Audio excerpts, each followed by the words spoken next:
चलो शुरू करते हैं सेशन। आज का हमारा टॉपिक होने वाला है ई फाइलिंग इनकम टैक्स रिटर्न। ठीक है, हाँ, ई फाइलिंग इनकम टैक्स रिटर्न। अभी अब इस एग्जाम के लिए जनरली कर क्या रहे हैं, तो जो भी रिसेंट में नए नए टॉपिक्स हैं, जो टॉपिक्स नए बने हैं और जिससे questions most of the question पूछे जाते हैं, उन सभी टॉपिक्स को लेकर के पहले उसको अच्छी तरह से डिफाइन कर रहे हैं री एग्जाम के पर्पज से भी। और दूसरा इसका पर्पस ये है कि मोटो की वो एक काफ़ी इंपॉर्टेंट टॉपिक है तो उसको हम कवर कर लें, और चीज़ों के लिए उसके नोट्स बने हुए, कंटेंट बने, उसको आप पढ़ सकते हैं, क्योंकि मोस्ट ऑफ द क्वेश्चन जहाँ से निकल के आ रहे हैं वो चीज़ हमें जाननी बहुत जरूरी है। जैसे उसमें कुछ नए टर्म्स भी हैं, कुछ पुराने टर्म्स जो पूछे जा रहे हैं, जैसे ई फाइलिंग को ही अब बहुत बार डिफाइन करके पूछा गया है, तो उस पर हम एक एक करके चर्चा करें। तो अभी कुछ सीरीज ऐसी है, जैसे ये एग्जाम खत्म होता है उसके बाद मैंने कहा है कि जो मतलब उसके बाद टॉपिक बच जाएंगे, मतलब टॉपिक वाइज पे हम पढ़ा रहे हैं, स्लाइड बाय स्लाइड, मतलब यूनिट वाइज नहीं लेकर, मतलब यूनिट वाइज ही है, मतलब जैसे 10 से कोई ले लिए, 9 से ले लिए, 8 से ले लिए। अब होता क्या कि लगातार सीरीज पढ़ाने में थोड़ा सा उनके होता है कि चलो भाई बोर हो रहा है, अब किसी इकोनॉमिक्स पूरा पढ़ा रहे थे इकोनॉमिक्स ही, तो जो most of the important topics है सबको पिक करके और वहाँ से क्वेश्चन, जैसे FTP कल भेजा था, ग्रुप में गया था, FTP फॉरेन ट्रेड पॉलिसी। तो फॉरेन ट्रेड पॉलिसी है, तो अब ये दो मतलब ये इंटरनेशनल बिजनेस का पार्ट बन जाता है फॉरेन ट्रेड पॉलिसी। तो पहले तो 2020 वाला पढ़े थे, अब 23 वाला आ गया, तो 23 वाला पढ़ना है उसमें। तो इस तरह से जो इंपॉर्टेंट वहाँ पर टॉपिक्स हैं उन सबको लेकर के पढ़ना हमें शुरू करना है। इसमें एक इंपॉर्टेंट टॉपिक है ई फाइलिंग इनकम टैक्स रिटर्न, क्योंकि यहाँ से क्वेश्चन बार बार देखा गया, चाहे वो ITR फॉर्म के बारे में हो या इनकम टैक्स रिटर्न ई फाइल करना है, क्योंकि अब तो इनकम टैक्स रिटर्न ई फाइल होता है। पहले हम मैनुअली फिल करते थे, जाके फॉर्म लिए, भरे, उसके बाद जो इनकम टैक्स ऑफिस है वहां पर जाकर जमा किए, है ना, फिर वहां से हमें रिसिप्ट मिलती थी, फिर उसका जो आपका जो इनकम टैक्स रिटर्न का मतलब कुछ डिडक्शन है या कुछ जो उसका होता है ना कि जैसे TDS में ज़्यादा कट गया है तो टैक्स रिटर्न जो मिलता है, तो टैक्स रिटर्न में आपको बाद में मिलते थे। लेकिन अब तो क्या है, बिल्कुल भी ई फाइलिंग जैसा प्रोसेस है, मतलब बिल्कुल आप घर बैठे आराम से सारा कंप्यूटेशन आता है, तो आप आराम से इनकम टैक्स के वेबसाइट पर जाइए और वहाँ पर सारा फिल करके काम खत्म कर लीजिए। तो उसी में प्रोसेस को समझेंगे, उसके कौन कौन से फॉर्म होते हैं और कौन से फॉर्म किसके लिए जरूरी है, जैसे ITR 1 किसके लिए जरूरी है, 2 किसके लिए जरूरी है, इन चीजों के बारे में जानेंगे। दोनों अलग अलग हैं। देखिए, जब इनकम टैक्स की आप बात करते हैं तो जस्ट ये डायरेक्ट टैक्स है, ये ऐसा टैक्स है जो आपको अब हम डायरेक्टली पे कर रहे हैं, किसको डायरेक्टली पे कर रहे हैं, हम सरकार को। हमारी जो इनकम है उन पर हम टैक्स डायरेक्टली पे कर रहे हैं, ये डायरेक्ट टैक्स के अंदर आता है। जब आप GST की बात कर रहे हैं तो वो इनडायरेक्ट टैक्स, वो आप अपना इनकम वहां नहीं पेश करते। मान लीजिए आप अगर सेलर हैं, कोई चीज सामान सेल कर रहे हैं, तो उस वस्तु को सेल करने पर जो टैक्स आया है, मतलब ग्राहकों से, उसका रिटर्न आप करते हैं, तो वो एक GSTR होता है, उसका नाम होता है GSTR नाम होता है उसका, GST रिटर्न कहते हैं उसको, GSTR। उसके फॉर्म अलग होते हैं। तो जब हम GST टॉपिक पढ़ेंगे ना, हम GST टॉपिक पढ़ेंगे, तब वहां पर हम चर्चा करेंगे GSTR का, कि GSTR 1, GSTR 3, GSTR 5, ये जो अलग अलग GSTR फॉर्म्स है उसके बारे में तब चर्चा करेंगे। अभी अपना चर्चा है हमारा इनकम टैक्स रिटर्न के बारे में, ITR के बारे में। ठीक है, तो ये डायरेक्ट में है और वो इनडायरेक्ट में है। क्लियर ना? चलिए यहाँ पर, हाँ बोलिए। हाँ, ये हिंदी में कह दे तो ये प्रत्यक्ष है, डायरेक्ट, और वो अप्रत्यक्ष है, मतलब GST और प्रत्यक्ष में आता है, इनडायरेक्ट की श्रेणी में आता है। और income tax, wealth tax, profession tax, ये सारे आपके डायरेक्ट में आते हैं। ठीक है, इसमें ITR रिटर्न का फाइल करना है। क्वेश्चन आया था, हाँ क्वेश्चन आया था, और मतलब इससे पहले मैच ऑफ द फॉलोइंग में आए थे, इस बार ये क्वेश्चन आया था। सुगम इज ऑल्सो नोन एज, सुगम को किस नाम से जाना जाता है? ITR 1, ये मैंने उसका पेपर, मतलब जो पेपर आया था उसी का कटिंग लिया मैंने। हाँ ठीक, ये क्वेश्चन बार बार पूछे गए, तो ये कॉमन टॉपिक बन गया, इसीलिए मैंने इसको लिया। ITR सुगम को निम्नलिखित नाम से जाना जाता है? ITR 1, ITR 2, ITR 3, ITR 4। ITR 4 इसका सही आंसर है। तो इसी ITR के बारे में चर्चा करते, क्वेश्चन आया भी था।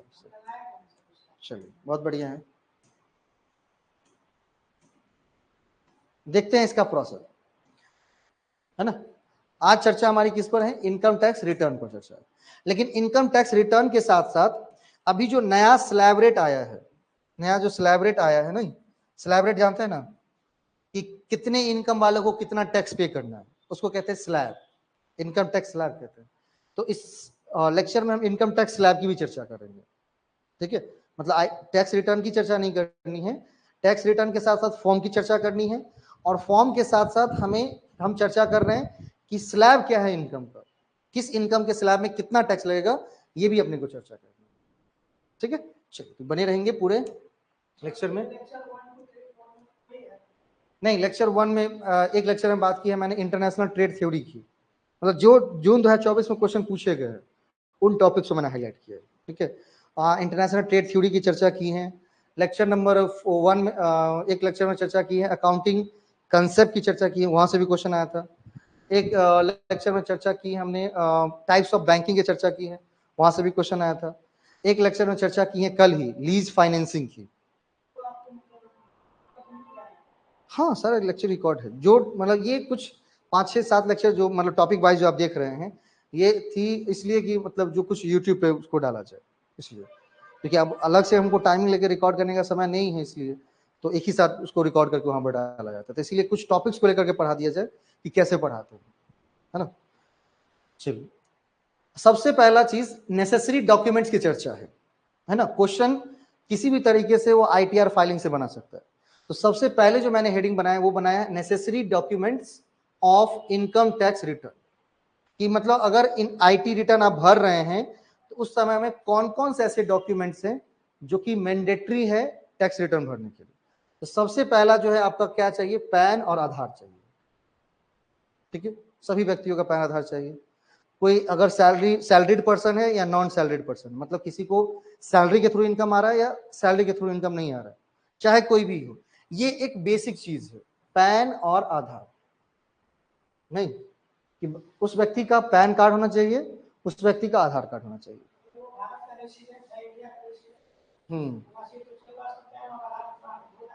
हाँ, तभी होंगे, प्रवासी भी होंगे तभी होंगे ना। प्रवासी भारतीय के पास भी पैन और आधार होता है। हाँ, आधार होंगे ही।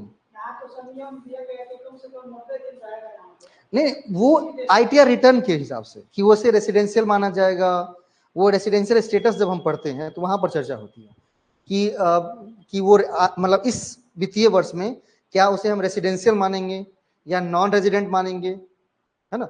लेकिन अगर प्रवासी भारतीय तो उसके पास तो होंगी, जैसे मान लीजिए कोई अगर भारत के बाहर काम कर रहा है तो निश्चित रूप से उसका पैन कार्ड होगा, आधार कार्ड होगा।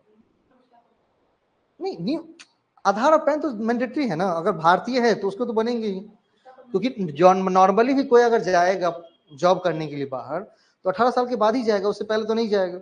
और 18 साल के अगर हुए हैं तो ये चीज तो निश्चित रूप से बन जाती है 18 साल के बाद, ठीक है। तो पैन और आधार होना चाहिए। फॉर्म 16 फ्रॉम योर एम्प्लॉयर, अगर कहीं पर आप जॉब कर रहे हो तो आप अपने एम्प्लॉयर से, जैसे आप कहीं सरकारी नौकरी कर रहे हो तो आपका एम्प्लॉयर है राज्य सरकार या भारत सरकार हो सकती है, तो उस एम्प्लॉयर से आपको फॉर्म 16 लेना चाहिए, फॉर्म 16। अब फॉर्म 16 क्या होता है, तो सैलरी जो मिलती है किसी को भी, किसी पर्सन को, उसमें से टीडीएस काट लिया जाता है, टैक्स डिडक्शन एट सोर्स। मतलब सैलरी पर जो आपका टैक्स लगता है वो टीडीएस के थ्रू लगता है। तो वहां पर टीडीएस के लिए फॉर्म 16 आपको दिया जाता है, फॉर्म 16, ठीक है, दिया जाता है कि इतना आपके सैलरी से टीडीएस कटा हुआ है। तो जैसे ही आप उस फॉर्म 16 को अपने आईटीआर के साथ मैच करते हैं, तो जैसे मान लीजिए कि आपका टोटल टैक्स बन रहा था 1,60,000 रुपया, अब 1 लाख तो आप पहले ही टैक्स पे कर दिए, सैलरी वाला टैक्स। अभी तो इनकम देंगे ना कि हमारी सैलरी इतनी है, तो वो तो टैक्स बनाएगा कि भाई तुम्हारा 1,60,000 हो रहा है, लेकिन आप तो 1 लाख पहले पे कर चुके हैं, तो क्या 1,60,000 पे कर देंगे? नहीं। तो आप फॉर्म 16 वहां पर अटैच करेंगे कि तुम देखो कि तो हम तुम्हारा 1 लाख रुपया हम टैक्स भर चुके हैं पहले से। तो जैसे ही फॉर्म 16 अटैच करेंगे अपने आईटीआर में तो वो फट से क्या कर देगा, 60,000 कर देगा, ठीक है। तो इसीलिए वो फॉर्म 16 अपने एम्प्लॉयर से लेना ना भूले। Form 16A from bank and other TDS certificate, और जिस बैंक अकाउंट से आपका कटा हुआ है टीडीएस, वो बैंक आपको फॉर्म 16A जारी करती है। एम्प्लॉयर आपको देगा फॉर्म 16, और जिस बैंक अकाउंट, मान लीजिए हमारा SBI में अकाउंट है और वहां हमारी सैलरी आ रही है, तो टीडीएस वहीं से कटा है उसके थ्रू, तो वो बैंक क्या करेगा, हमको फॉर्म 16A देगा कि आप अब जब टैक्स रिटर्न फाइल करिएगा तो इस फॉर्म 16A को लगाइएगा। तो आपको ऑटोमेटिक टैक्स वो देख लेगा कि हाँ सही में इनका टैक्स कर चुका, मतलब ऑथेंटिसिटी के लिए। एंड टीडीएस सर्टिफिकेट, अगर कोई अदर टीडीएस कटा है आपका, मतलब किसी और सोर्स पर अगर टीडीएस टैक्स कटा है, तो उसके लिए आपको सर्टिफिकेट की जरूरत होती है, टीडीएस सर्टिफिकेट की, है ना। जैसे आप लॉटरी जीते, तो लॉटरी पर डायरेक्ट 30% लग जाता है, टीडीएस कट जाता है, तो वहां पर आपका टीडीएस सर्टिफिकेट होना चाहिए, तभी वो टैक्स आपको वहां पर क्या होगा, रिड्यूस होगा, वरना टैक्स जो मतलब जैसे जिस संस्था के थ्रू, जैसे मान लिया आप लॉटरी आप जीते, तो बैंक के थ्रू आपका कटा, टीडीएस कटा, तो बैंक क्या करेगा, टीडीएस सर्टिफिकेट आपको दे देगा फट से। हाँ, मतलब जहां से जिस सोर्स से कटा होगा वो सोर्स आपको कर देगा वहां पर, ठीक है। तो टीडीएस सर्टिफिकेट और फॉर्म 16A दोनों आपको बैंक से लेना हो, ये नेसेसरी डॉक्यूमेंट है। इंटरेस्ट सर्टिफिकेट, अगर कहीं पर आपको फिक्स्ड डिपॉजिट आपने किया है और वहां से आपको इंटरेस्ट आ रहा है, फिक्स्ड एफडी आपने किया है बहुत सारे बैंक में और वहां से आपका इंटरेस्ट आ रहा है, तो उस इंटरेस्ट के लिए आपको इंटरेस्ट सर्टिफिकेट देना होगा, ठीक है, इंटरेस्ट सर्टिफिकेट। उसके बाद है एनुअल इंफॉर्मेशन स्टेटमेंट, एआईएस, और मतलब जो अलग अलग सोर्स से आपकी इनकम है, एनुअल इनकम है, साल में जो हमने कमाया है, उसके लिए एनुअल इंफॉर्मेशन स्टेटमेंट आपको देना होगा, वो भी एक नेसेसरी डॉक्यूमेंट माना जाता है। फॉर्म 26AS, जैसे मान लीजिए कि आप जैसे आप सीए को देंगे ना टैक्स भरने के लिए, आप खुद ही भरेंगे, तो वहां सारा लेखा जोखा प्रस्तुत करेंगे ना कि हमने इनकम फ्रॉम हाउस प्रॉपर्टी से इतना कमाया, हमारा एग्रीकल्चर लैंड है वहां से हमने इतना कमाया, तो उसको कहते हैं एनुअल इंफॉर्मेशन सिस्टम। हाँ, बना के आप देंगे तभी तो भरेगा ना फॉर्म में, ठीक है, क्योंकि जब तक आप जानकारी नहीं देंगे उसको कैसे पता चलेगा, आप मुझे जानकारी नहीं दोगे तो हमको कैसे पता चलेगा कि भाई फलाने व्यक्ति का जो है सो कितना, कहाँ से कितना इनकम आ रहा है, तो हम उस पर टैक्स कैसे लगाएंगे, क्योंकि सब पर टैक्स लगाने की जो अपनी अलग अलग तरीके के है ना, किसी पर लगता है, मान लीजिए कोई कैपिटल गेन है तो उस पर अलग लगता है, कैपिटल गेन में भी एलटीसीजी है तो अलग लगेगा, एसटीसीजी है तो अलग लगेगा, तो जब अलग अलग लगेगा तो अलग अलग होना भी तो चाहिए ना।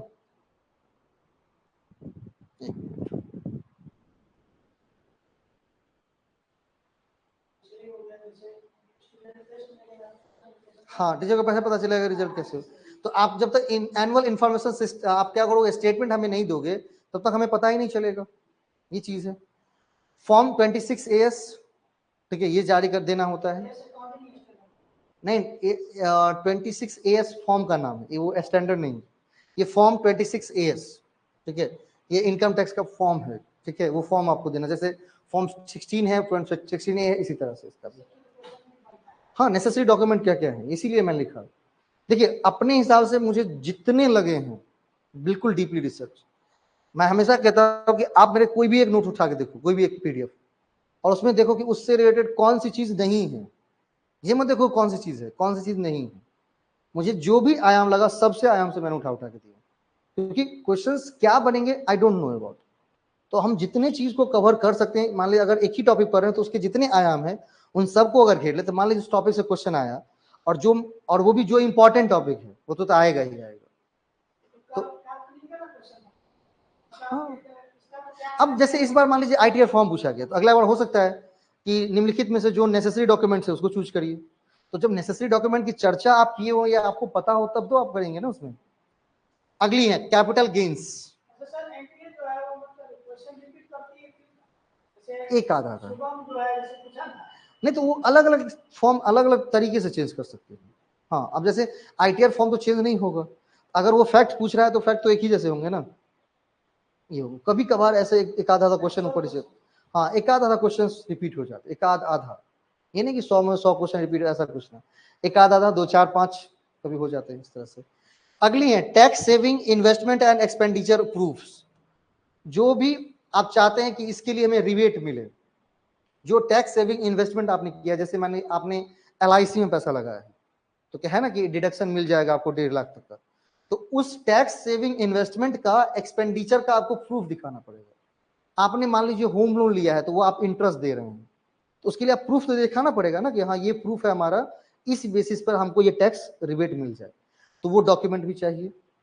Foreign income and unlisted share, जो आपकी फॉरेन इनकम है, मतलब विदेश से आपने कमाया है, विदेशों से जो इनकम आपने कमाई है, ठीक है, उस विदेशी इनकम का भी क्या चाहिए, प्रूफ चाहिए।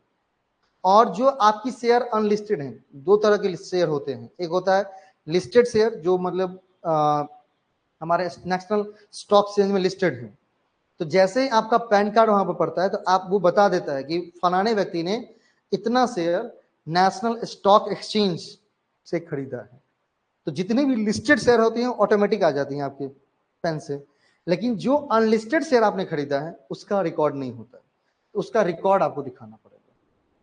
ठीक है। एंड चौथी है बैंक अकाउंट तो होना चाहिए, क्योंकि मान लीजिए जो कुछ भी रिबेट मिलेगा, कुछ डिडक्शन कट के आएंगे, जो कुछ भी रिटर्न करके कट के आएगा आपके, तो बैंक अकाउंट में ही आएगा।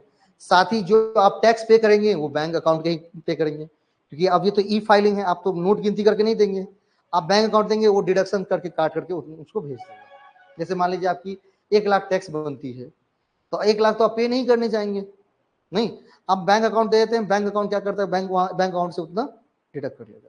बैंक अकाउंट तो होना मैंडेटरी है, तभी तो वहां से कटेगा। तो ये सारे नेसेसरी डॉक्यूमेंट्स हैं किसके लिए, इनकम टैक्स रिटर्न ई फाइल करने के लिए।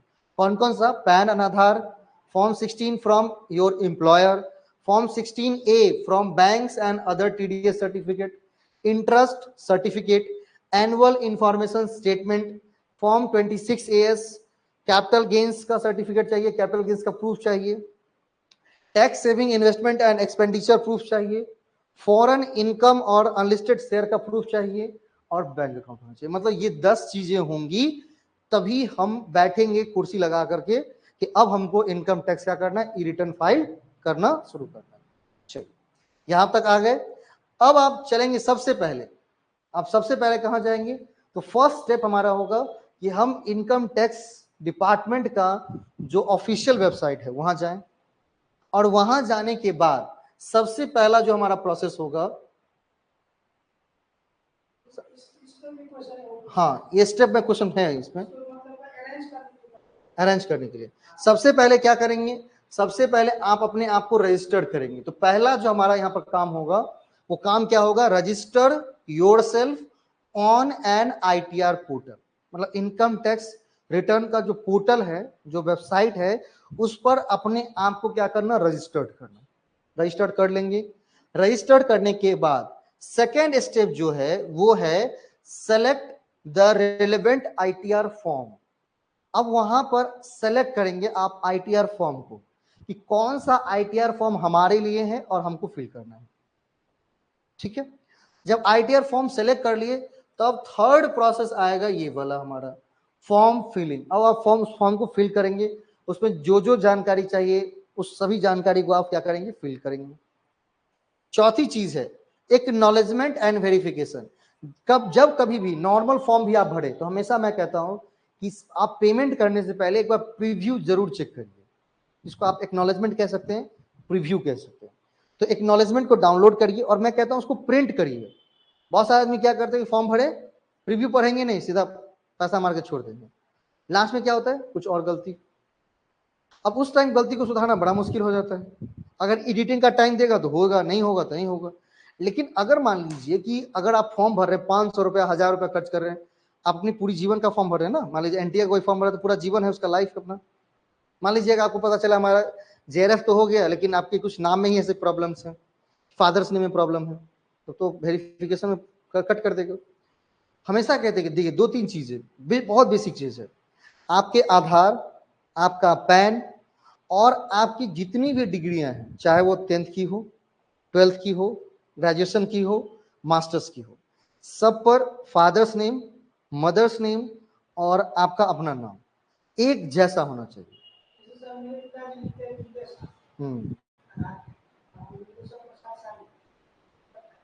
नहीं, आपके आधार कार्ड पर उनका नाम विदेश्वर प्रसाद शाह है या क्या है, आपके आधार कार्ड मतलब आपका जो आधार, अच्छा, और आप लिखते क्या,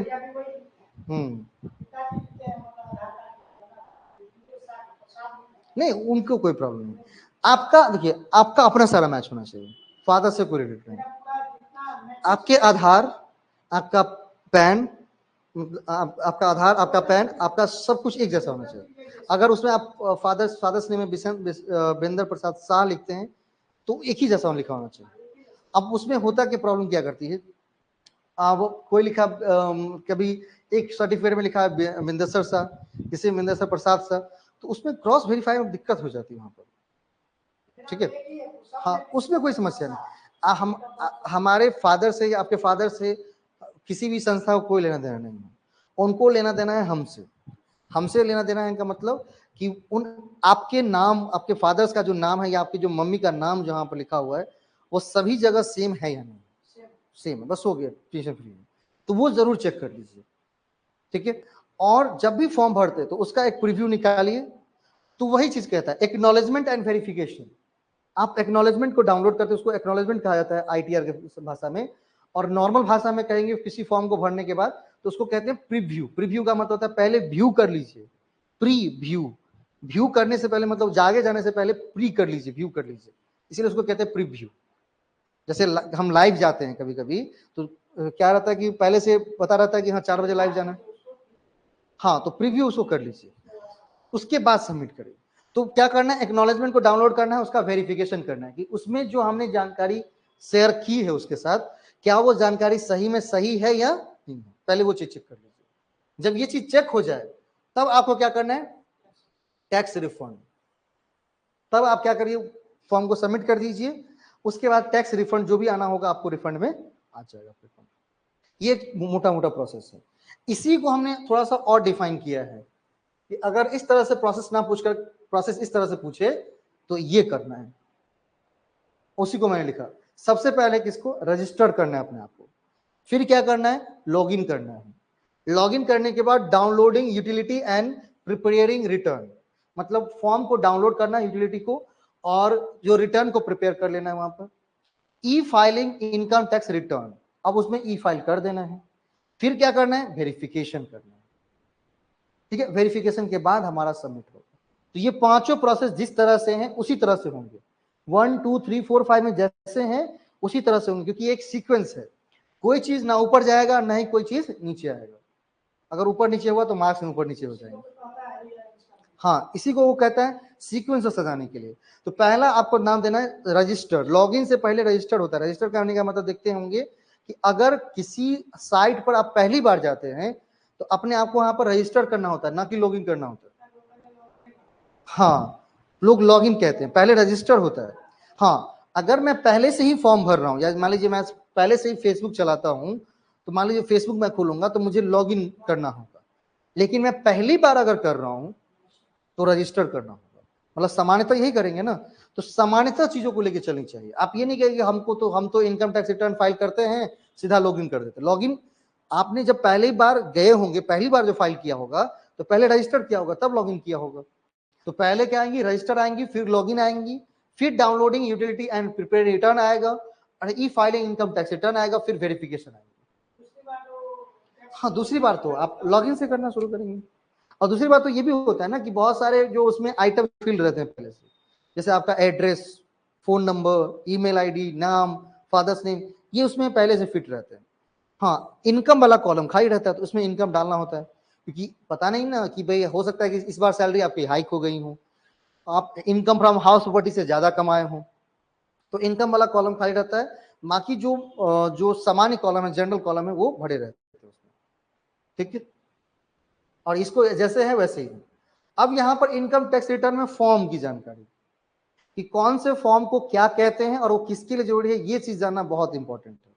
जैसे सबसे पहला नाम है किसमें, ITR 1 का फॉर्म नाम आता है। किसका नाम आता है, ITR 1। ITR 1 का नाम है सहज, सुगम नहीं है। सुगम नाम है ITR 4 का। ITR 1 का नाम है सहज। सहज मतलब सरलता से, ठीक है। तो कहता है कि फॉर रेसिडेंट इंडिविजुअल, जो रेजिडेंट इंडिविजुअल होंगे, जो निवासी होंगे, क्या होंगे, निवासी होंगे। क्योंकि जब हम इनकम टैक्स रिटर्न फाइल करते हैं तो उससे पहले ये भी चेक करते हैं कि क्या वो व्यक्ति रेजिडेंट है, नॉन रेजिडेंट है, या नॉट ऑर्डिनरी रेजिडेंट है, NOR है। नहीं, 3 चीजें होती हैं। तो अगर कोई व्यक्ति रेजिडेंट है तो इसीलिए लिखा है for resident individual other than not ordinary resident, केवल और केवल क्या होना चाहिए, रेजिडेंट होना चाहिए, तभी वो फॉर्म भरेगा। अगर वो NOR है तो क्या ये फॉर्म भर सकता है क्या, नहीं। NOR है या सॉरी NR है, नॉन रेजिडेंट है या नॉट ऑर्डिनरी रेजिडेंट है, तो वो ये व्यक्ति फॉर्म फिल नहीं कर सकते हैं। केवल और केवल रेजिडेंट इंडिविजुअल ही ये फॉर्म फिल कर सकते हैं, है ना। हैविंग इनकम, जिनका इनकम फ्रॉम कहां से होना चाहिए, सैलरी से, उनके पास हाउस प्रॉपर्टी होना चाहिए लेकिन वन, केवल एक हाउस प्रॉपर्टी होनी चाहिए। अदर सोर्स में क्या क्या होना चाहिए, interest, dividend etcetera, and having total income less than 50 lakh. और इन सभी आइटम से उनका जो टोटल इनकम होना चाहिए 50 लाख से ज्यादा नहीं होना चाहिए। मतलब किसी भी रेजिडेंट इंडिविजुअल जिनका केवल एक हाउस प्रॉपर्टी हो, वन हाउस प्रॉपर्टी, वो सैलरी से, ठीक है, हाउस प्रॉपर्टी से या अदर सोर्सेस से अगर 50 लाख तक का इनकम करते हैं, कैपिटल गेन नहीं जोड़ा गया है, ध्यान से सुनिए, देखिएगा, कैपिटल गेन नहीं जोड़ा गया है, बिजनेस प्रोफेशन नहीं जोड़ा गया है, salary, one house property and other sources से अगर उनका इनकम 50 लाख से कम है तो उन्हें ITR 1 भरना चाहिए। मतलब हम लोग तो उसी कैटेगरी में आएंगे, ठीक है। अब मैं तो अपना वही है, अब बाकी दूसरा का किस नहीं पता। तो वहां पर क्या करेंगे, ITR 1 भरेंगे, जिस ITR 1 का नाम है क्या, सहज। क्या नाम है उसका, ITR 1 का सहज नाम है। दूसरी चलते हैं। अगला है ITR 2। ITR 2 बोले तो फॉर इंडिविजुअल एंड HUF। ये इंडिविजुअल के लिए भी होता है और HUF बोले तो हिंदू अनडिवाइडेड फैमिली, हिंदू अविभाजित परिवार जो है, मतलब जो बड़ा संयुक्त परिवार होता है, बड़ा परिवार, उनके लिए। Who do not have income from profit and gains of business and profession.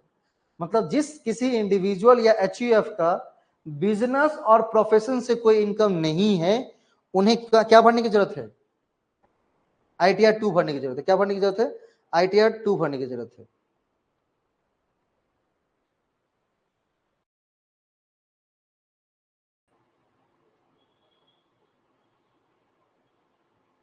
क्या भरने की जरूरत है उनको, ITR 2 भरने की जरूरत है उनको। उन्हें क्या भरने की जरूरत है, ITR 2 भरने की जरूरत है। ITR 1 किसको जरूरत है, तो ITR 1 जरूरत है किसको, उस इंडिविजुअल को, रेजिडेंट को, जिनका इनकम क्या होना चाहिए, 50 लाख से कम हो, एक हाउस प्रॉपर्टी हो, अदर सोर्सेस से इनकम हो, सैलरी से इनकम हो, ठीक है। ITR 2 किसको, इंडिविजुअल और HUF को, who do not have income from profit and gains of business or profession, जिनका बिजनेस प्रोफेशन से कोई प्रॉफिट या गेन्स नहीं होता है, अगर वो इंडिविजुअल हैं, HUF हैं, तो वो ITR 2 भरेंगे। क्या भरेंगे वो, ITR 2 भरेंगे। ITR 3 कौन भरेंगे, ITR 3 भरेंगे for individual and HUF who have income from profit and gains of business और प्रोफेशन। यदि किसी इंडिविजुअल और HUF का बिजनेस प्रोफेशन के साथ इनकम हो रहा है तो उसको क्या भरने की जरूरत है, ITR 3 भरने की जरूरत है। अगर बिजनेस प्रोफेशन से इनकम नहीं है तो ITR 2 भरने की जरूरत है। अगर बिजनेस प्रोफेशन से इनकम है तो ITR 3 भरने की जरूरत है, ठीक है।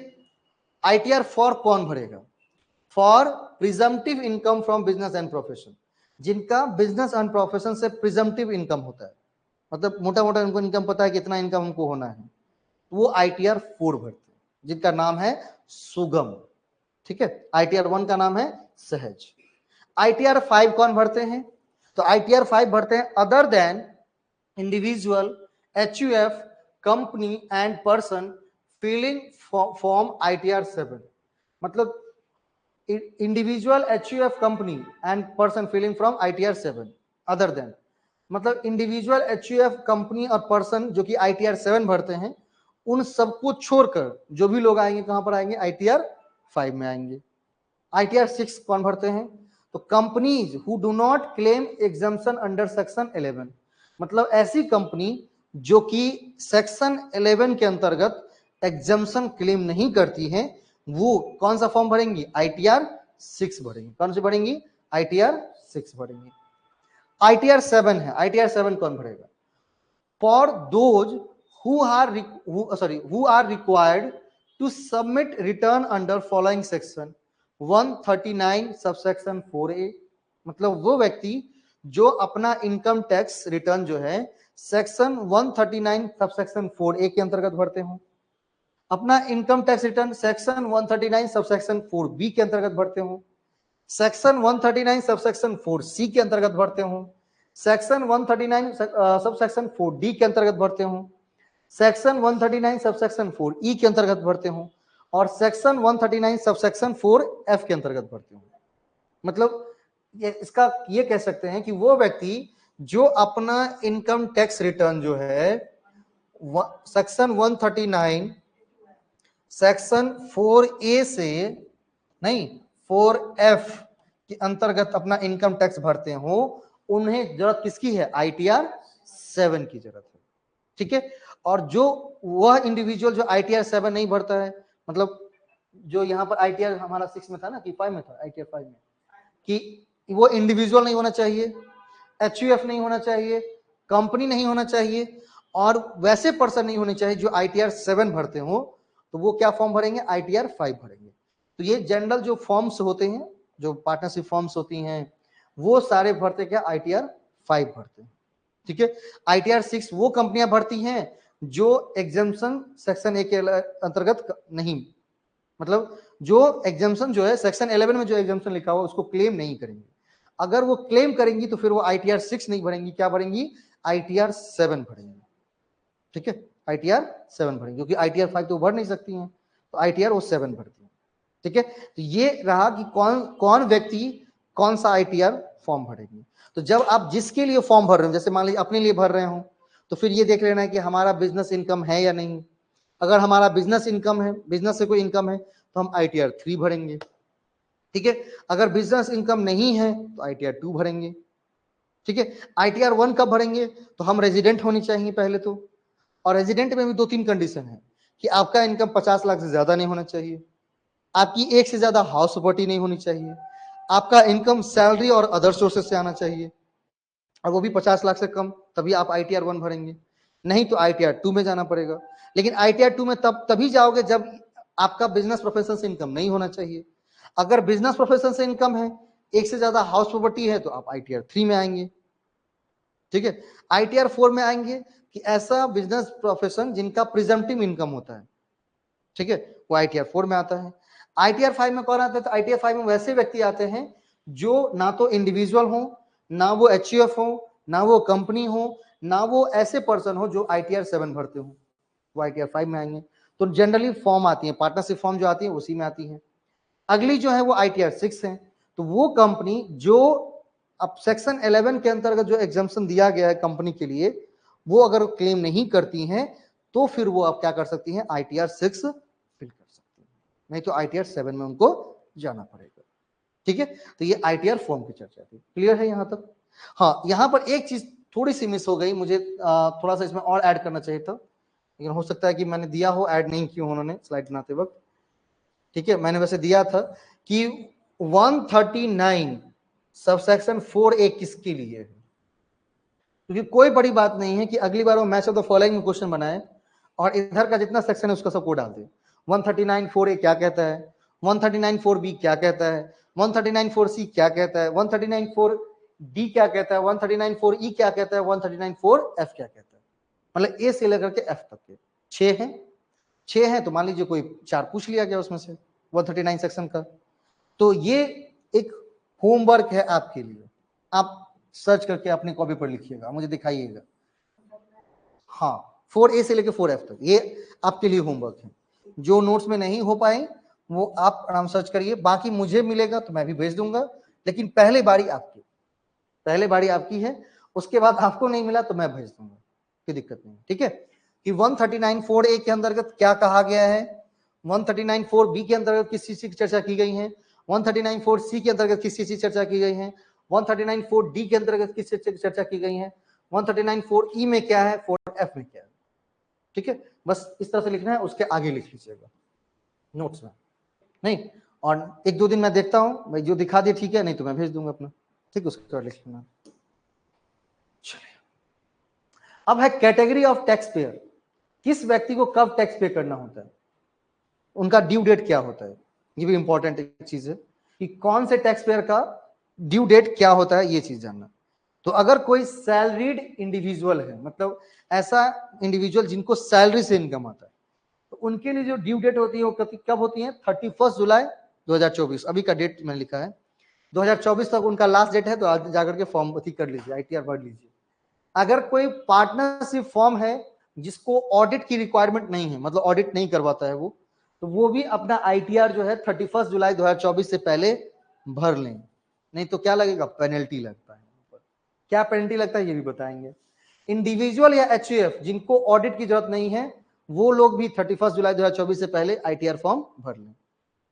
कोई बिजनेस रिक्वायरिंग ऑडिट, अगर कोई बिजनेस कर रहे हो उनको ऑडिट की रिक्वायरमेंट होती है तो उनके लिए जो ड्यू डेट रहता है वो क्या रहता है, 31 अक्टूबर 2024। अब ये बोलेंगे उनके लिए समय इतना क्यों दिया गया है, भाई ऑडिट कौन करेगा, CA करेगा, तो 31 जुलाई तक अगर दे दे तो जुलाई तक तो बेचारे फॉर्म भर रहे होते पिछले वाले आदमी सबका, इतने लोगों के टैक्स रिटर्न कौन फाइल करेंगे, है ना। तो इसीलिए जो फॉर्म ऑडिट करवाती है या जो कंपनी ऑडिट करवाती है, कंपनी को तो ऑडिट अनिवार्य है, लेकिन फॉर्म को ऑडिट अनिवार्य नहीं होती है, वो अपने मन पर डिपेंड करता है कि आप ऑडिट करवा रहे हो या नहीं करवा रहे हो। तो अगर ऑडिट नहीं करवा रहे हैं तब तो 31 जुलाई तक भरते हैं। अगर किसी बिजनेस को ऑडिट की रिक्वायरमेंट होती है तो उनके लिए जो ड्यू डेट है वो 31 अक्टूबर 2024 है। Business requiring transfer pricing, TP report. अब ये ट्रांसफर प्राइसिंग क्या होता है, तो ये भी एक इंपॉर्टेंट टॉपिक बनता है इनकम टैक्स रिटर्न में कि ट्रांसफर प्राइसिंग किसे कहते हैं। तो अगर कोई बिजनेस ट्रांसफर प्राइसिंग रिपोर्ट की बात कर रहे होते हैं तो उनके लिए भी 30 नवंबर 2024 उनके लिए सबसे लास्ट में होता है, 30 नवंबर उनका लास्ट डेट है, ड्यू डेट। अगर इस ड्यू डेट से पहले आपने ITR फॉर्म भर दिया तो कोई बात नहीं, अगर नहीं भरा तो क्या लगेगा, पेनल्टी लगेगा। तो लिखा है the penalty for last late filing of ITR is payable where in the person file its income tax return after due date. The quantum of penalty however depends upon the total income of the person. तो उसमें अलग अलग व्यक्तियों के लिए penalty अलग अलग है, नहीं जैसे है ITR फाइल्ड ऑन और बिफोर 31 जुलाई, नो लिमिट, लेट फी 0 लगता है।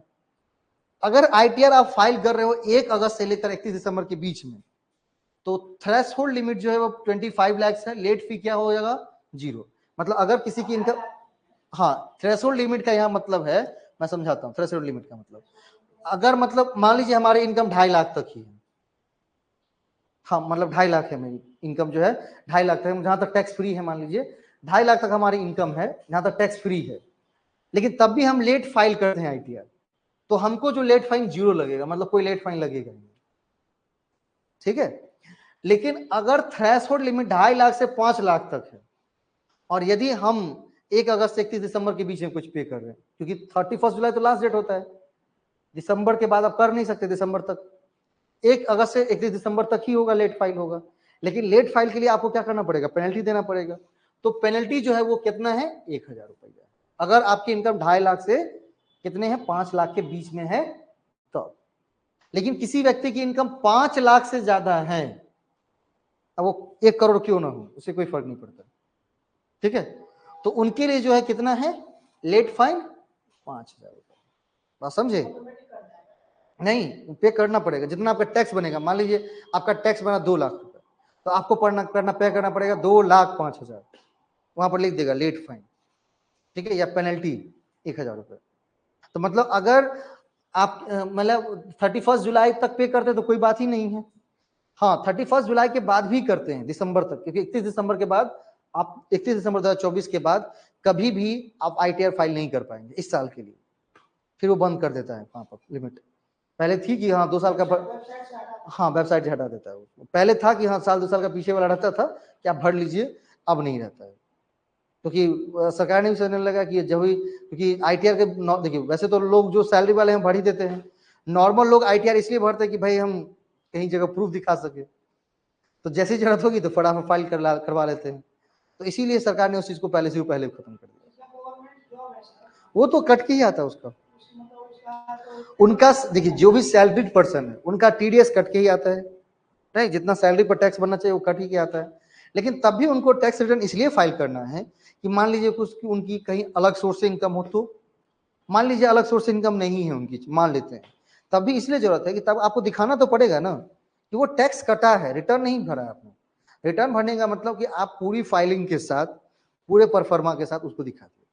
मान लीजिए कि आपका TDS ज्यादा कट गया, आपको कुछ रिबेट मिलना चाहिए था, तो वही रिबेट आप देते हैं ना लिख करके कि हाँ हम LIC में भी अप्लाई किए हुए हैं, 1.5 लाख तक वहां पर मिलता है रिबेट, तो 1.5 लाख का रिबेट आपको मिल जाएगा, वो पैसा फिर कट के आपके बैंक अकाउंट में आ जाएगा, है ना। तो उसके लिए तो रिटर्न करना पड़ेगा तभी ना। किसी का टीडीएस कम कटा रहता है, कभी कुछ हो सकता है कुछ रीजन की वजह से, तो उनको एक्स्ट्रा पे करना पड़ता है, तो वो भी पे करना होगा। जैसे मान लीजिए कि आपको कोई बकाया था वो मिला सरकार से, तो सैलरी पर ना कटा, बकाया पर तो नहीं कटा सरकार ने, तो वो जो बकाया कुछ बचा था आपका, कोई एरियर बचा था, सुनते होंगे ना एरियर मिला है, तो एरियर पे टैक्स सर प्रोफेसर साहब ने नहीं पे किया है तो करना पड़ेगा। लेकिन आप प्रोफेसर हैं तो उनके एरियर भी होते हैं 10 लाख 5 लाख 6 लाख इस तरह से एरियर होते हैं, 2-4-5 हजार में बात ही नहीं होती है, ठीक है। तो उन पर तो टैक्स नहीं कटा है, तो उन पर टैक्स उनको एक्स्ट्रा बात पे करना पड़ेगा। अगली है हमारी कौन सी, ये थी हमारी कौन सी, पेनल्टी कब लगेगा। अगली जो इसमें चर्चा है वो है इनकम टैक्स स्लैब रेट की। ये जानना बड़ा जरूरी था, मैंने इसीलिए इसको लिया, इनकम टैक्स स्लैब रेट की 23-24 और 24-25 के लिए, फाइनेंशियल ईयर 23-24 और असेसमेंट ईयर 24-25। देखिए टैक्स जब भी हम पे करते हैं तो हम गत वर्ष का पे करते हैं। अभी जो कोई भी व्यक्ति टैक्स पे कर रहा है वो पे कब का कर रहा है, तो सर वो पे कर रहा है 1 अप्रैल 2023 से लेकर 31 मार्च 2024 तक उसने जो कमाई किया है, 1 अप्रैल 2023 से 31 मार्च 2024 तक जो उन्होंने इनकम कमाया है, उस इनकम पर वो टैक्स पे करेंगे। किस में, असेसमेंट ईयर 24-25 में, जिसका ड्यू डेट कब तक है, 31 जुलाई 2024, 31 जुलाई 2024, क्लियर, 31 जुलाई 2024 उनका ड्यू डेट है। तो असेसमेंट ईयर क्या होगा हमारा 24-25, अभी असेसमेंट ईयर क्या होगा 24-25। अगर फाइनेंशियल ईयर पूछेंगे तो कौन सा होगा 23-24। तो अभी आप किस साल का टैक्स पे करेंगे, तो अभी आप नहीं, अभी आप 23-24 का पे करेंगे। हाँ अभी जो वर्तमान साल होता है उसको कहते हैं असेसमेंट ईयर, कर निर्धारण वर्ष। हाँ तो हम हर एक मतलब जो अभी चल रहा है 24-25 है ना, तो ये हमारा कर निर्धारण वर्ष है, असेसमेंट ईयर 24-25। लेकिन इसके लिए जो फाइनेंशियल ईयर होगा वो होगा 23 से लेकर 24 तक। तो हम जब भी टैक्स पे करते हैं तो गत वर्ष के इनकम पर टैक्स पे करते हैं, किस वर्ष में, कर निर्धारण वर्ष में। तो अभी के लिए गत वर्ष क्या है, 1 अप्रैल 2023 से लेकर 31 मार्च 2024 जो है वो इनकम टैक्स के हिसाब से गत वर्ष है, और उस अवधि के दौरान जो हमने इनकम कमाया है उसके लिए हम जो टैक्स पे कर रहे हैं इस साल, तो ये हमारा कर निर्धारण वर्ष है जिसको आप कहते हैं असेसमेंट ईयर। तो असेसमेंट ईयर जो होगा यहां पर होगा 24-25।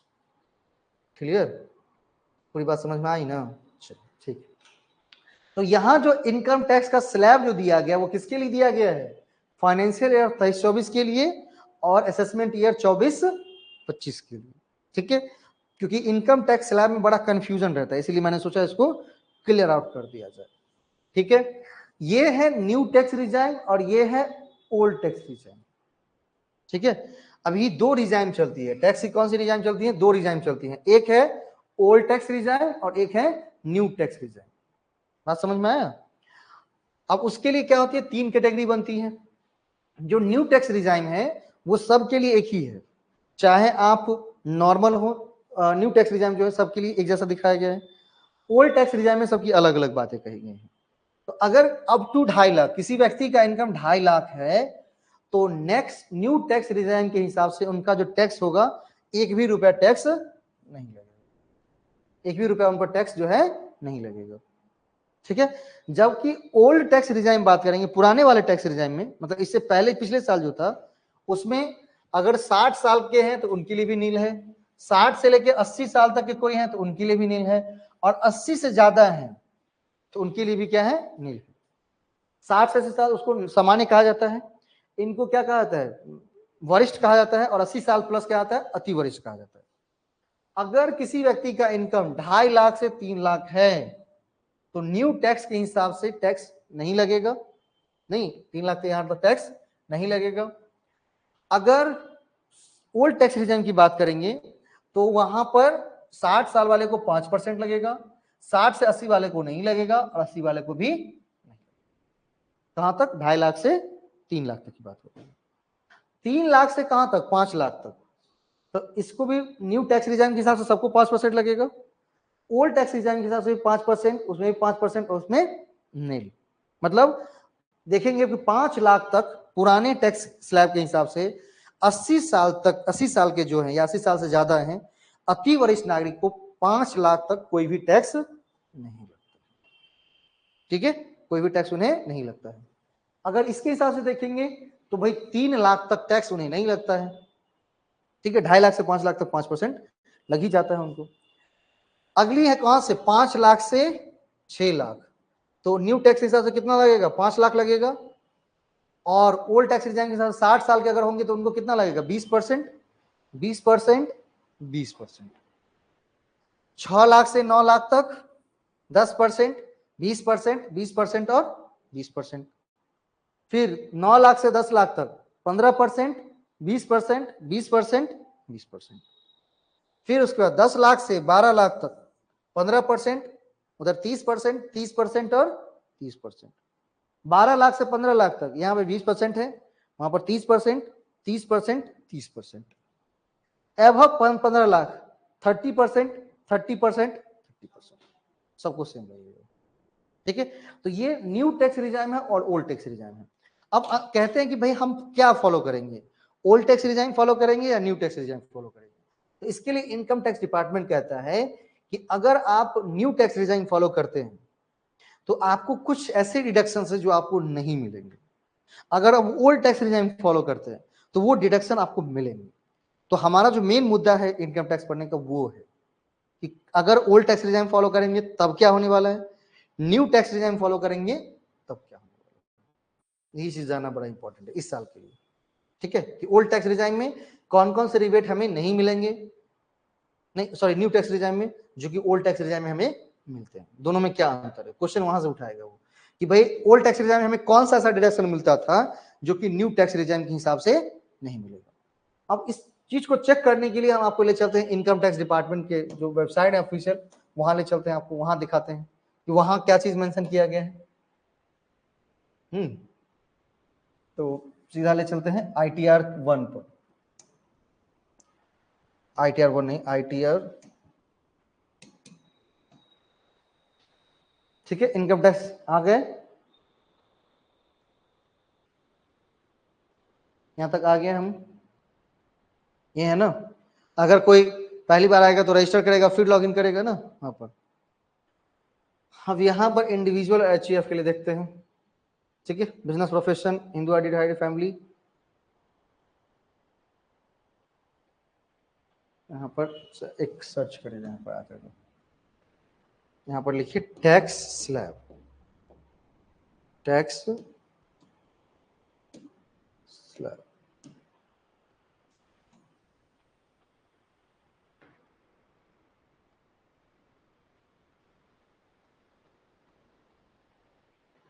तो यहीं दिया गया है,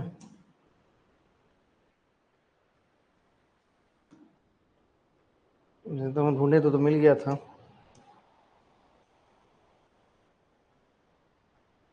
ठीक है ना, एनुअल इंफॉर्मेशन स्टेटमेंट, जब चर्चा हमने की थी।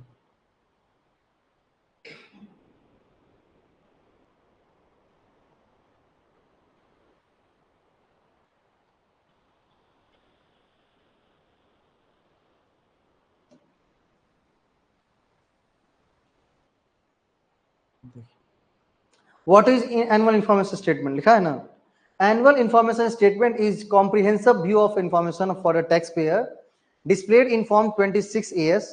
Taxpayer can provide feedback on information displayed in AIS. AIS show both reported value and modified value after considering taxpayer feedback under each section. इसमें TDS, SFT and other information जो रहती है उन सबको एक जैसा data. For more information, negative AIS under E5 AIS. What is the difference between AIS and Form 26 AIS? देखिए, AIS is the extension of Form 26 AIS.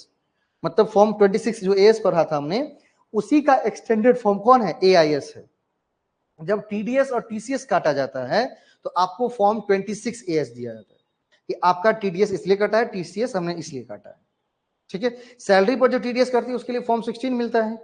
Other जो TDS सब मिलता है उसके लिए क्या फॉर्म 26 एस, और उसी का एक्सपेंडेड फॉर्म कौन सा है, एआईएस।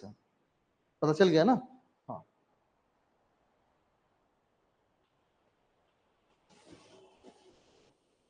एआईएस कैसे जनरेट करेंगे, तो लिखा हुआ है login to URL, after login click annual information statement dashboard, proceed button which is redirect to AIS portal and click AIS title tile to view the annual information statement.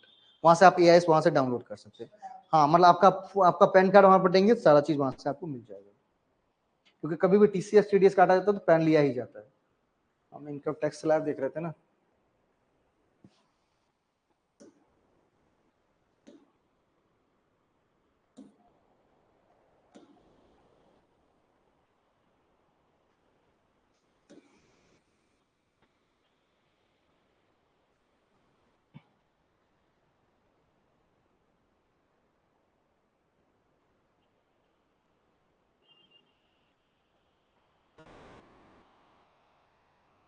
यहाँ पर नहीं है।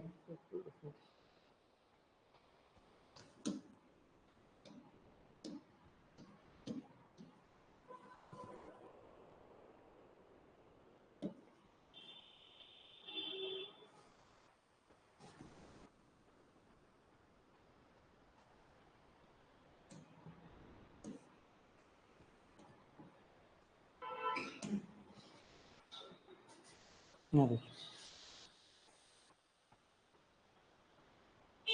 देखिए, हम ढूंढे थे, मिल नहीं रहा अभी।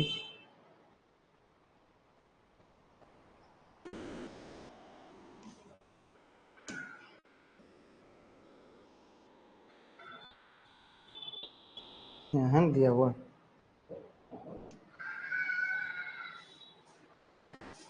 देखिए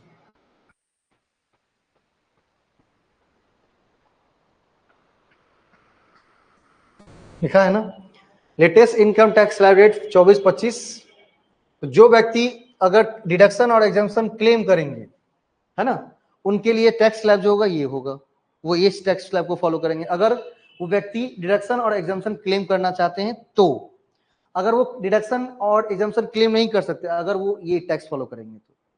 और ये सबके लिए एक जैसा है, इसमें एज की क्राइटेरिया कोई भी नहीं दी गई है। लेकिन जो पुराना वाला है उसमें हमको एज क्राइटेरिया मिला, देखिए वहां पर अगर 2.5 लाख तक है सब में नील है, 2.5 लाख से 3 लाख तक है इसको 5% लगेगा, इसमें भी नील होगा और इसमें भी नील होगा। 3 लाख से 5 लाख तक इसको 5% लगेगा, 60 वाले को 5% लगेगा, सुपर सीनियर सिटीजन को नहीं लगेगा। ठीक है। अगर 5 लाख से 10 लाख तक की बात है तो 60 वाले को 20% लगेगा, 60 साल तक एज का, 60 से 80 के बीच में है 20% लगेगा और उनको भी 20% लगेगा। 10 लाख से अबव है तो 30%, 30%, 30%। ये है हमारा ओल्ड वाला, ये कौन सा है, ओल्ड टैक्स रिटर्न। लेकिन अगर आप ये फॉलो करते हैं तो आपको डिडक्शन और जो एग्जम्पशन मिलना चाहिए आपको वो मिलेगा। लेकिन जैसे आप इसको फॉलो करने लगते हैं तो आपको डिडक्शन नहीं मिलेगा। देखिए जैसे है अप टू 3 लाख तक बिल्कुल नील है, 3 लाख से 6 लाख तक 5% with tax rebate under section 87A। अब पूछता है कि क्या अगर किसी व्यक्ति का इनकम 3 लाख से 6 लाख है तो उस पर न्यू टैक्स रिजाइन के हिसाब से कितना परसेंट टैक्स लगेगा, 5% लगेगा। लेकिन क्या उसको 87A के अंदर जो रिबेट मिलता है, नहीं होता है 12,500 का जो रिबेट मिलता है, होती है ना, किसी का अगर 2.5 लाख तक इनकम है तो उसको क्या मिलता है, 5% मतलब रिबेट मिल जाता है। ठीक है, 5% का रिबेट मिलता है, वो मिलेगा कि नहीं, मिलेगा रिबेट। यहाँ पर 6 लाख से 9 लाख तक है तो उन्हें 10% टैक्स लगेगा with tax rebate under section 87A up to 7 lakh, मतलब उनको 7 लाख तक टैक्स, मतलब 7 लाख तक पर टैक्स रिबेट मिल जाएगा। ठीक है, 7 लाख तक उनको टैक्स रिबेट मिल जाएगा, बाकी नहीं मिलेगा। ठीक है, इसके बाद चर्चा है कि अगर 6 लाख 9 लाख से 12 लाख है तो 15%, 12 लाख से 15 लाख है 20%, और 15 लाख से जब ज्यादा है तो 30%। इसमें सभी आते हैं, चाहे वो 60 साल वाले हों, 60 से 80 वाले हों या 80 प्लस वाले हों। तो ये है न्यू और ये है ओल्ड। ठीक है, तो इसको जरूर ध्यान में रखिएगा, न्यू और ओल्ड वाले को। ठीक है, कौन सा न्यू वाला है, कौन सा ओल्ड वाला है। हो जाएगा ना। हाँ, कि अगर देखिए 2.5 लाख तक है ये वाला, नहीं अगर ओल्ड टैक्स रिजाइम में जा रहे हैं तो 60 साल वाले को नील, 60 से 80 के बीच को भी नील, और 80 से प्लस वाले को भी नील। 2.5 से 3 है 50,000 में, तो 50,000 पर केवल इसको क्या लगेगा 5% लगेगा, उसको नहीं लगेगा, उसको भी नहीं लगेगा। 3 लाख से 5 लाख तक है, मतलब अगला 2 लाख पर, तो 2 लाख पर इसको कितना लगेगा 5%, उसको भी 5%, और उसको नहीं लगेगा, मतलब 5 लाख तक 80 वाले को सोचना ही नहीं है, 5 लाख से ज्यादा सोचना है। 5 से सीधा 10 आएगा तो 5 लाख, उस 5 लाख में 20%, 20% और 20%, फिर 10 लाख से अबव 30%, 30% और 30%। ठीक है, अब अगर ओल्ड न्यू टैक्स रिजाइम में आता है तो टैक्स कितना लगेगा इसको, इस हिसाब से लगेगा, कितना लगेगा 3 लाख तक नील, 3 लाख से 6 लाख तक 5%, ठीक है, 6 लाख से 9 लाख तक, तो 7 लाख तक तो डिडक्शन रहता है उसका, 7 लाख से डिडक्शन ऊपर रहता नहीं, मतलब 7 लाख तक का डिडक्शन मिल सकता है 87A के अंतर्गत, सेक्शन 87A के अंतर्गत।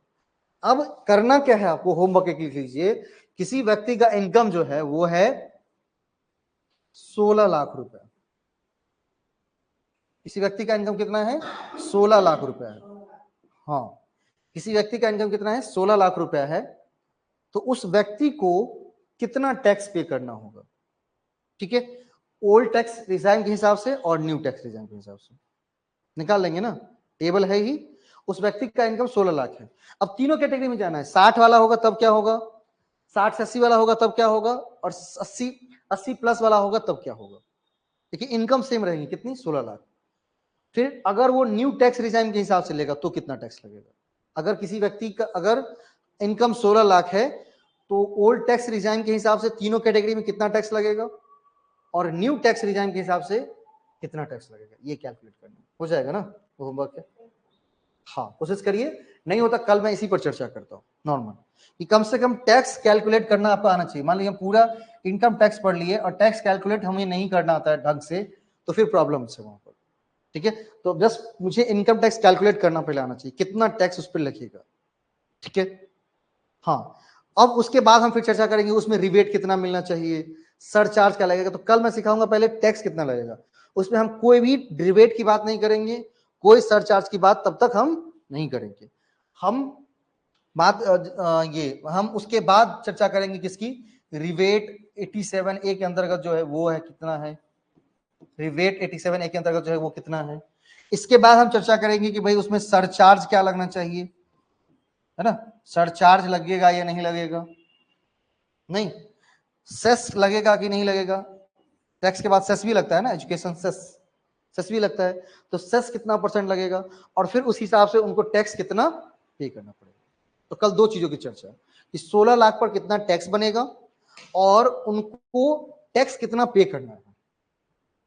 बस हमें एग्जाम्शन कोई लगाना नहीं है अभी, एग्जाम्शन हम बाद में देखेंगे, ठीक है, एग्जाम्शन अभी कोई नहीं लगाना है, बस ये लगाना है कि 87A के अंदर जो रिबेट मिलता है वो तो नॉर्मल मुझे मिलेगा ना, वो तो सबको मिलना है, वो तो एग्जाम्शन के अंदर है नहीं, तो उस रिबेट को लेकर के कितना टैक्स पे करना होगा। तो कल पहले हम कैलकुलेट करेंगे पहले टैक्स, और टैक्स कैलकुलेट करने के बाद कि कितना पैसा देना पड़ेगा सरकार को ये सिखाएंगे, अगर किसी का इनकम इतना है तो कितना पैसा देना पड़ेगा।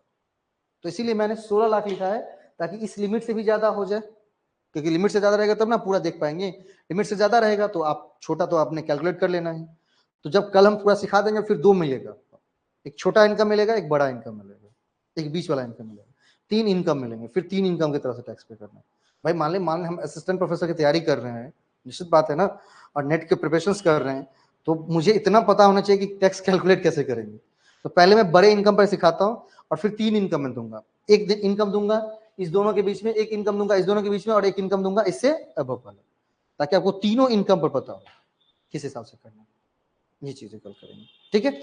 चलिए, कोई दिक्कत कोई समस्या कहीं पर नहीं। तो ये था आईटीआर रिटर्न, हमें क्या करना है, टैक्स रिजाइन क्या होगा, आईटीआर कौन से फॉर्म भरने हैं, कैसे उसका जो सीक्वेंस होता है उसको देखना है, ठीक है, उसकी ड्यू डेट क्या होती है, और ड्यू डेट के बाद अगर फाइल करेंगे तो कितना पेनल्टी लगता है वो देखना है। तो अगर मान लीजिए 2.5 लाख तक इनकम है तभी आप लेट पे करते हैं तो कोई नहीं फाइन लगता है। आपने देखा कि अगर 2.5 लाख से ऊपर 5 लाख तक इनकम आपका है, 2.5 लाख से 5 लाख तक इनकम है आपका, तो अगर आप तब भी अगर लेट फाइन पे करते हैं तो आपको केवल 1,000 रुपया लेट फाइन लगेगा, जितना आपका टैक्स बनेगा उसमें 1,000 जुड़ जाएगा। इसके बाद अगर आपकी इनकम 5 लाख से ज्यादा है तो जितना टैक्स बनेगा वो तो बनेगा ही, 5,000 रुपया लेट फाइन उसमें इंक्लूड हो जाएंगे। तो ये लेट फाइन के साथ आपको क्या करना पड़ेगा, टैक्स पे करना पड़ेगा लेट फाइन के साथ। ठीक है, कोई दिक्कत कोई समस्या नहीं ना? चलिए ठीक है, मिलते हैं कल। कल टैक्स कैसे कैलकुलेट करेंगे ये सीखेंगे, जोड़ जोड़। आज इतना ही।